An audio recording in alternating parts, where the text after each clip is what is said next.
dari Ibu Anissa, waktu dan tempat kami persilakan.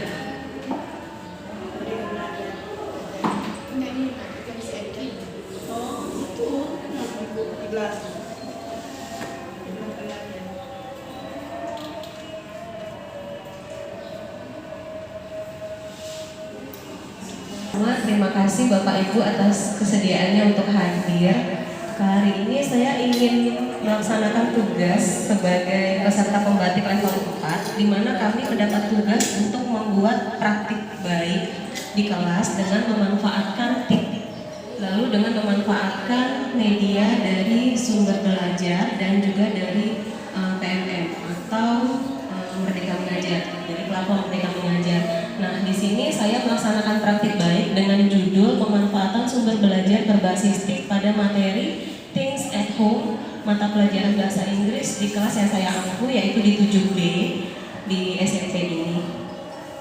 Yang pertama, saya di sini mengatakan saya menggunakan TIK karena ada 3 hal. Yang pertama, saya menggunakan tablet sebagai sarana pembelajaran. Jadi siswa tidak hanya menggunakan buku dan pulpennya, bukan cuma menggunakan papan tulis, tapi kami juga menggunakan tablet yang milik sekolah.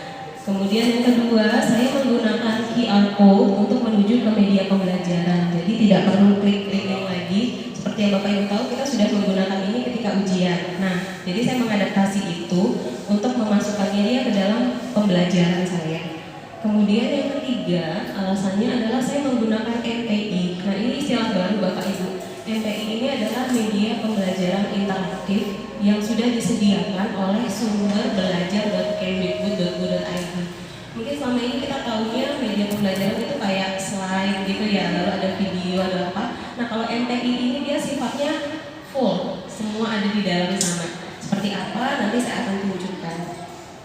Kemudian saya bagi peserta didik ke dalam 6 kelompok karena kami diminta untuk kolaborasi, jadi saya bagikan dalam kelompok. Kemudian saya bagikan tablet, itu saya bagikan 2 tablet per 1 kelompok. Kemudian membagikan QR code yang ini sama semua QR code-nya dalam masing-masing kelompok. Kemudian menjelaskan kepada peserta didik bagaimana cara menggunakan MPI karena itu juga hal baru buat mereka.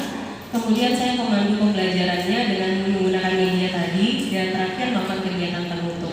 Ada suaranya, jadi peserta didik bisa tahu cara mengucapinnya, walaupun gurunya tidak mengajarkan. Gitu. Kemudian ini untuk pembelajarannya. Selanjutnya untuk discovery lagi dengan metode discovery, ini beda dengan yang tampilan tadi. Kalau yang tadi kan di sini ada tulisannya. Semoga suaranya terdengar ya.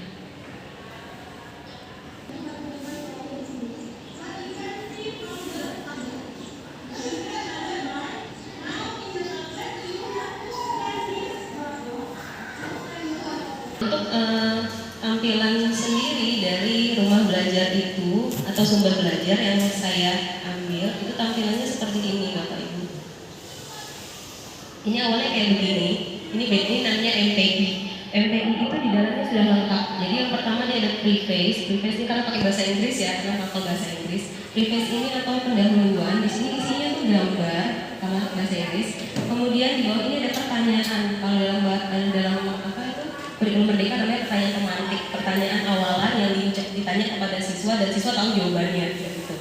Nah, lalu kemudian ini kita tanyakan ke peserta didik seperti itu. Kemudian setelah itu kita ke indikator. Nah, indikator ini seperti tujuan pembelajaran. Ini sudah tersedia lengkap di dalam sini. Kemudian untuk uraian materi juga mereka sudah menyediakan. Seperti ini ada 3, ada rooms in the house, is there, are there, atau do you have, and does it have. Ini tinggal diklik seperti ini, nanti sudah ada muncul seperti ini Bapak Ibu. Ini bisa diklik masing-masing dan bersuara. Nah, itu seperti itu. Ini baru 1, ini yang kedua sama. Ada suaranya juga, lalu ini, dan ini. Lengkap, sangat lengkap. Dan seperti menggantikan tugas guru sepertinya ini ya. Kemudian selanjutnya ada exercise atau latihan. Nah, di latihan ini menariknya. Untuk bahasa Inggris ini tadi yang saya katakan tinggal tarik-tarik. Jadi ini tinggal ditarik, jawabannya dipindahkan ke sini, kemudian tekan check. Jadi kalau salah dia ada tanda silangnya. Jadi peserta didik bisa coba terus sampai dia lolos. Kemudian tersedia lagi tes. Jadi ini lengkap dari materi, dari indikator sampai dengan tesnya sudah disediakan. Untuk tes dia biasanya berupa pilihan ganda. Jadi ini cukup isi nama, kemudian kerjakan tes. Nih, tinggal milih seperti ini, tinggal diisi. Nanti dia akan kasih tahu totalnya berapa, terus kesalahannya yang mana. Tapi kekurangannya di sini adalah bukan seperti menggunakan Google Form yang Bapak Ibu bisa dapat hasil nilai total, nggak bisa, karena ini dia nggak menyimpan di sini. Jadi kalau anak selesai ya tinggal ditanya satu-satu, kamu benar berapa, kamu benar berapa, itu kekurangannya di situ. Terus reference ini adalah sumber dari mana mereka mengambil. Nah Bapak Ibu, ini yang tadi dikatakan oleh kepala sekolah tentang sumber belajar. Ini sumber belajar ini isinya adalah semua hasil karya guru-guru. Jadi kalau Bapak Ibu ingin memasukkannya seperti ini, MPI, bisa buat MPI-nya lalu upload ke sini. Kebetulan kami yang di Pembatik 3 kemarin diminta untuk membuat seperti ini Bapak Ibu, membuat MPI atau membuat games atau membuat apa. Itu gampang, sangat gampang ternyata.